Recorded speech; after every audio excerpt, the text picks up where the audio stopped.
we are honored to join by Stephen Marchese, the Director of Seattle Office Labor Standard. Recently, OLS announced the largest settlement in the history, more than $15 million with Uber Eats for alleged violation affecting over 16,000 app-based workers. This case sets a new benchmark for protecting workers in Seattle, Seattle growing gig economy. And thank you, Director, for joining us today. Thank you so much for having me. Happy to be here. And this 15 million settlement, the largest OLS history, what makes this case for the Seattle workers for the labor protection across the country? Yeah, so this is a case that involved, really was focused on our gig economy here. It involved Uber Eats, as you mentioned, and it involved a couple of different issues and two different ordinances, two different laws that were involved here. One law called the Independent Contractor Protection Law really relates to what information workers need to know regardless, not just gig workers, but anybody as an independent contractor before they actually start working, so they know what they're going to be getting paid and what they're expected to do. The other law is based on app-based workers minimum payment. And both of those laws were involved here and involved large numbers of workers, over 16,000, as you said, who were working and taking engagements, taking orders off of the Uber Eats platform, doing deliveries in 2023 and in 2024 into 2025. The concerns were different, but they really relate to showing that when we have regulations in the city, that laws that we have here on the books in Seattle, they really can hold companies like Uber Eats accountable so that they pay workers, so that they know what they're getting paid up front and get paid fairly. And then also to make sure that when they're dealing with things like cancellations, that they actually get paid some compensation when it's not their fault. Did you expect that this investigation will grow such landmark case? Well, it started off as actually a complaint by an individual gig worker. And that worker came to us because the worker had been driving for Uber Eats and had participated in a promotion that they called Boost. And the Boost promotion, the basis of it was, if you take this order, we will pay you some number of times what your normal rate is. It didn't explain that that promotion was on a very small portion of the rate. It just said, we'll pay you sometimes the number of the rate. So the worker did a number of these, and would get notices back that his pay statement said, oh, the promotion was a small amount of money, like 3 cents, 4 cents. And they said, this isn't what I expected. This isn't what the promotion said. Why is it this way? And so they came to our office. The Independent Contractor Protection Ordinance, which the City Council passed in 2021, took effect starting September 1st, 2022. This worker came to us in 2023, concerned about what happened. And our paralegal did the original intake. And what we learned once we heard his information, as we asked information from Uber Eats, that there were thousands of people who were taking these Boost promotions and who hadn't gotten paid, and that the information that Uber Eats provided to the workers was basically what often is called a bait and switch. So I promise you that I'll pay you this amount of money if you do the thing, but then I don't pay you what I promised you, but you've already done it. So in this case, we realized, I think, at some point that there were going to be a lot of workers impacted by that statute. Later on, in 2024, another worker came to us and expressed concerns about how they were getting compensated, because under the app-based minimum payment standard ordinance, if you have a cancellation for cause, and that's for a situation for when like a driver comes to a restaurant and it's closed, or somebody has taken the order, something's happened and it's not the driver's fault, they're supposed to get a $5 payment to compensate them for the time and the effort that they put in. Showing up. Yeah, and so that, we learned that that had happened in several thousand cases. And so you add those things together, the original Boost promotion and some other concerns with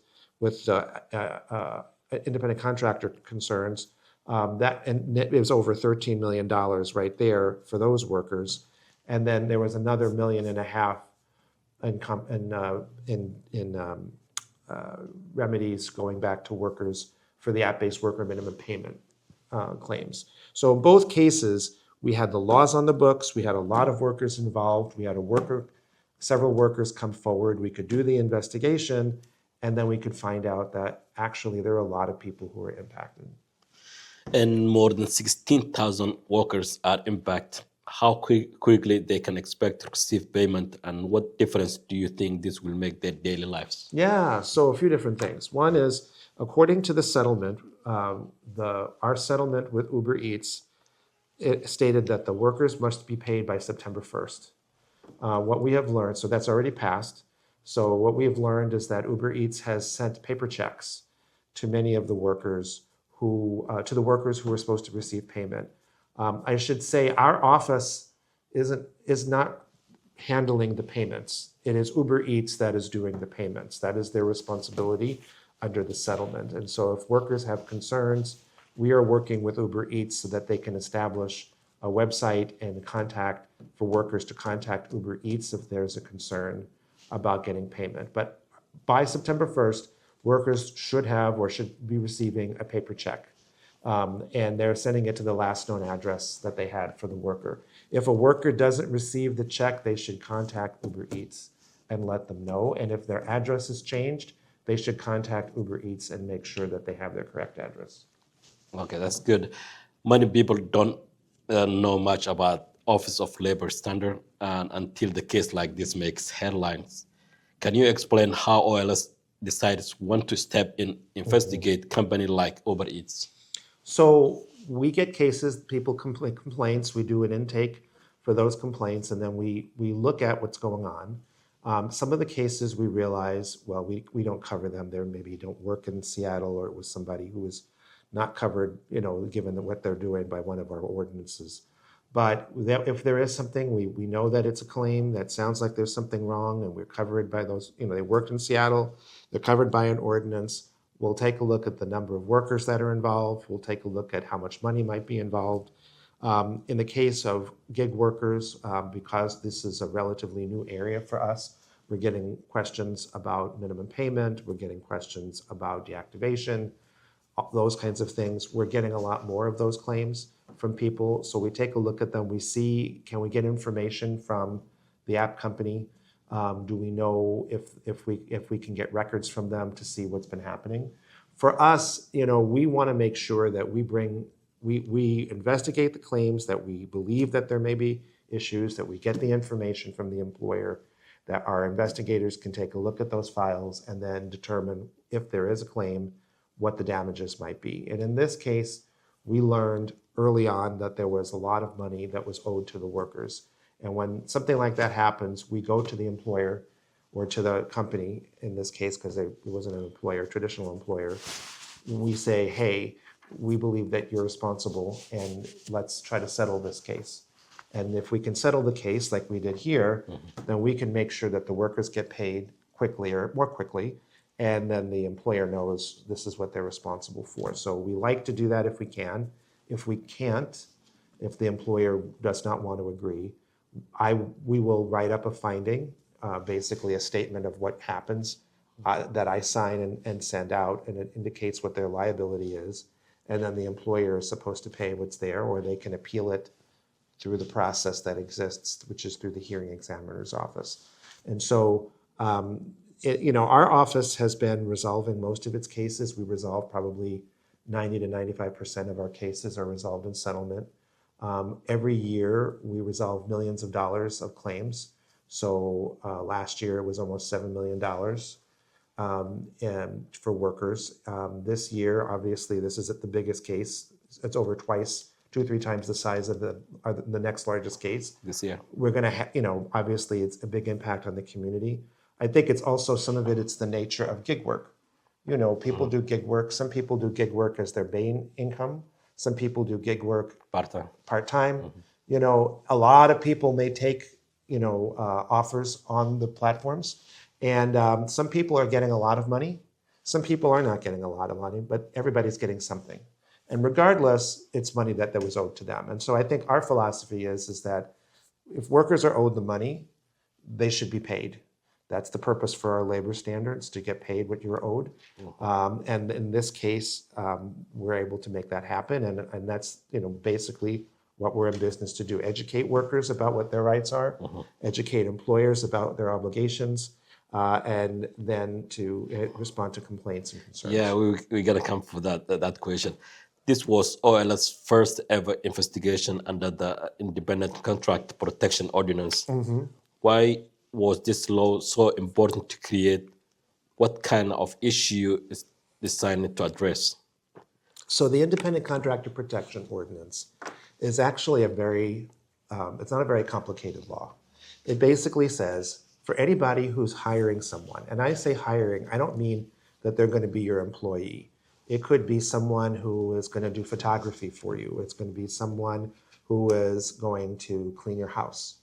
There is a requirement that you have some understanding in writing that says, if you do this, whatever it is, I will pay you this amount of money. It's to make it clear and transparent to the people involved what is being required and what the pay will be, and then when you will be paid. So it's how much you will be paid, what you'll be doing, and when you will be paid, including subcontract. If it's any contracting relationship, independent contractor relationship, it's not for employees, it's all independent contractors. And what happens is many times, particularly in situations where people are working for large companies, they don't know when they're going to get paid, or they get underpaid, or they don't get paid the amount of money that they thought. There isn't a writing. They hear it verbally, but they don't see it in writing. And then the person, after the person's done whatever the service is, they don't get paid, or don't get paid the amount of money they expected. This statute is designed to clear that up and make sure that before you start going in any of these relationships, that you put that information down in writing, everybody understands it, and then do their work, and then at the end of it, whatever you've done, you get paid according to the agreement. And so it's very simple. It basically says also that if you've done the work, you have a right to be paid within 30 days. If there's a problem, you need to let the person know when they're going to be paid, but you need to do it otherwise within 30 days. You could say, I'll do it within 60 days, but you've got to put that in the contract when you do that. So, we think about all the different ways that people earn a living in our city and in this region. We think of all the different ways that folks give their time and their labor. And it becomes really important for folks to know, what am I getting paid and when am I going to get paid and how is it going to come to me? And that's what this independent contractor ordinance is designed to do. Now, there are a lot of possible ways that claims that can come up. We're not designed to be small claims court for everybody, right? So what we have as a program is that if somebody comes to us and says, hey, I don't think I was paid properly, we have a paralegal who does the intake on those. And then depending on the circumstance, she might write a letter to the other party and say, hey, we have a claim. You need to work this out. You need to resolve this. In a case like the Uber Eats case, because of the large number of people involved, that is when we decided to step in and actually do a full investigation, because it was thousands of people. And do you think that the workers now have strong tools to challenge unfair practice? Absolutely. We have strong labor standards in this city, and they're only as strong as people's understanding of what their right is, and that they know that they can enforce those rights by coming to our office, and know that if you come to our office, that we will do the investigation if we can, and we will try to do our best to resolve it. And if we can resolve it and ensure that people get paid what they're owed, so much the better. But our purpose is to make sure that people are aware of their rights. And we have 16 different labor standards in the city of Seattle, not for everybody in all cases.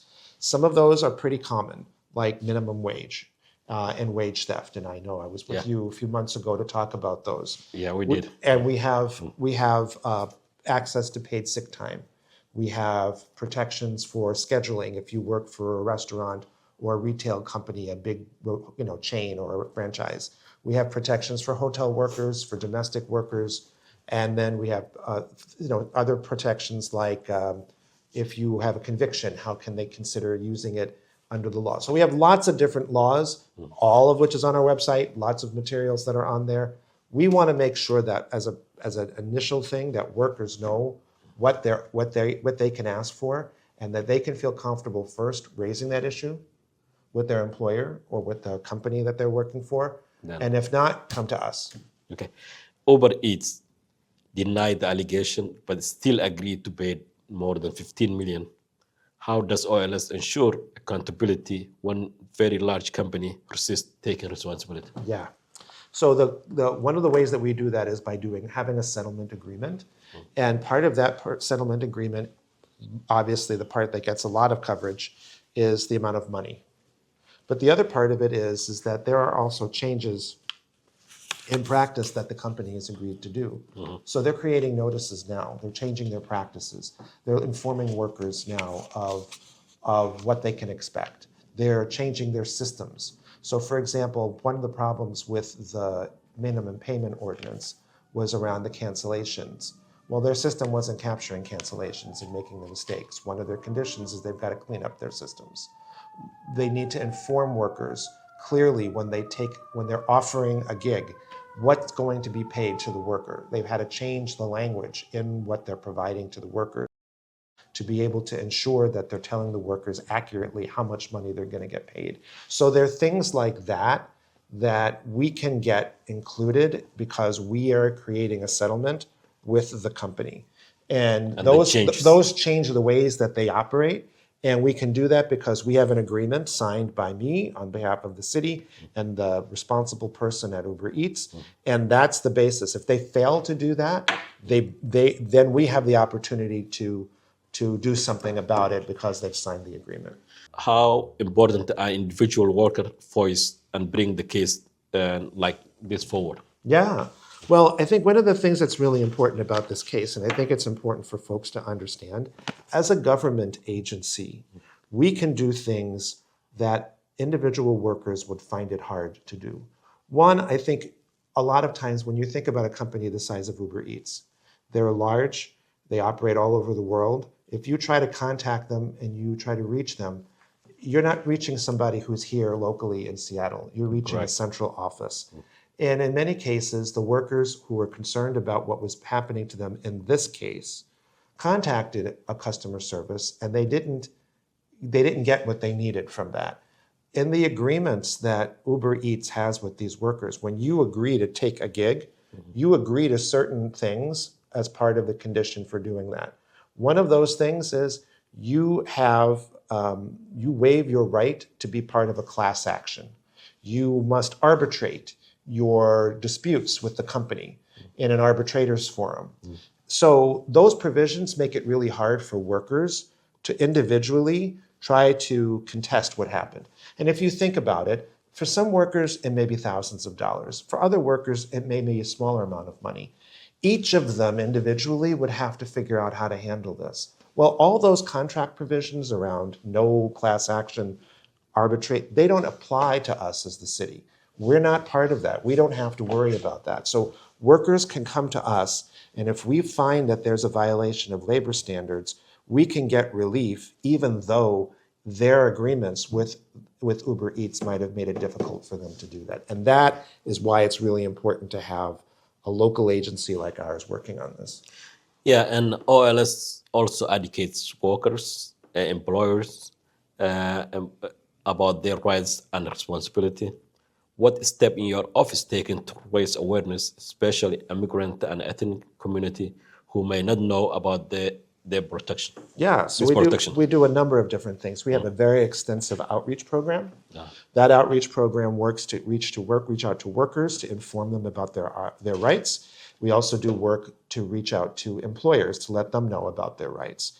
And in the case of workers, and that includes the workers, the gig workers, we work closely with community organizations, a number of them that we fund to do this work. We pay for them to have staff who will go into community. They often are organizations like Somali Community Center and others that are involved in making sure that they have staff on site that can answer questions, that can do presentations, that have materials from our office, that know our labor standards, that they know that in the languages that the workers of this city speak and have materials translated in those languages. So we spend a lot of time and effort working with these organizations. Those relationships are important to us because that's where workers go to get information. We do similar work for businesses. So for business owners who, regardless, I mean, not just gig companies. I mean, Uber Eats is a multi-billion-dollar company. That's one thing.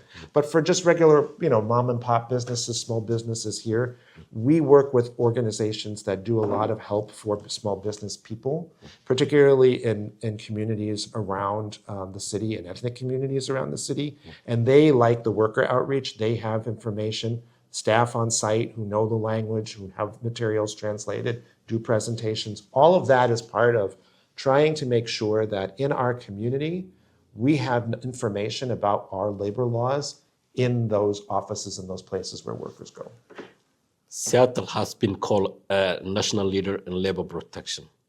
What lesson from this settlement could other city or federal policy take from Seattle approach?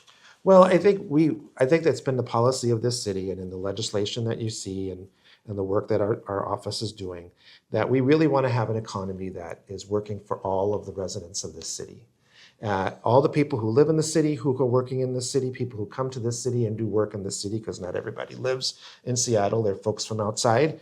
But we know that that makes a big impact on the region. And what we're trying to do is we're trying to make sure there's a baseline that everybody can expect. And that and part of that is to know what the laws are. And when people know what the laws are, they can advocate for themselves. They can call our office or other places, make complaints. They can talk to their employers. They can advocate for themselves. But if they can't, or they won't be able to do that, then they know that they can go somewhere to get relief. I think it's really important in a situation like this, when you think of the amount of money that we are able to recoup for the workers, $15 million goes a long way to helping the community. Workers who get this money are going to use that money in all the ways they need to help them do their daily lives. They're going to pay rent. They're going to buy clothes. They're going to buy food. They're going to pay for childcare. They're going to pay their car payments. They're going to pay for gas. These are the things that workers need to do to be able to live their lives. And what we want to make sure in Seattle is that workers it's an expensive place to live. Every dollar that they're owed should be going to them so they can do the things they need to do. And when workers get paid, they use that money in the communities where they live. And finally, what message do you want to send directly to app-based workers in Seattle who may still feel unsure about their rights and hesitance to come forward? Well, one, I think it's really important to know that any labor standard that we have, including the app-based worker standards, you have a right to those labor protections regardless of your immigration status and how long you've been in this country and where you're coming from. That is irrelevant for the purposes of what we do. We want to know what's going on. We want to hear what's going on. You don't have to disclose any of that information to us. We don't want to know that information. We want to know what's going on in the workplace so that we can make sure that we can answer questions. For app-based workers, we have a lot of information that is on our websites, that's pushed out through social media, that's translated into different languages. We work with Fair Work Center, with Somali-American Community Services, other organizations in the city. And those organizations also reach out to and organize app-based workers wherever they are. Look for that information. Look for the information that you are concerned about. When you see something, say something. Let our office know. Communicate with our staff. Our contact information is on our website. We have intake folks who can answer those questions. And if there's something they think that's going on, we can try to do something about that. And, in a circumstance where they reach out to an app company and they are not having success, let us know. Sometimes you can resolve these issues with the app company if you bring it up, but you have to know what to ask for and what to say. And that information is available, like I said, in all these different ways, website, social media, organizations. And I think with app-based workers, because they're all over the place, there's not one place. Well, there are some places that app-based workers will go to wait for gigs or to get car repairs or car washes or fuel their cars. Those are great places for folks to share information, but everybody's coming from all over the place and they're working at all different times. So social media is part of it. Your app company should also be giving you some of that information when you log on to the platform. If you're not getting the kinds of alerts that tell you what the law is when you take a gig, then you need to let us know. And Director Marchese, thank you for joining us and sharing this insight. And we appreciate the work OLS is doing to protect Seattle workers. And to our viewers, thank you for watching Salaxley TV. Thank you so much.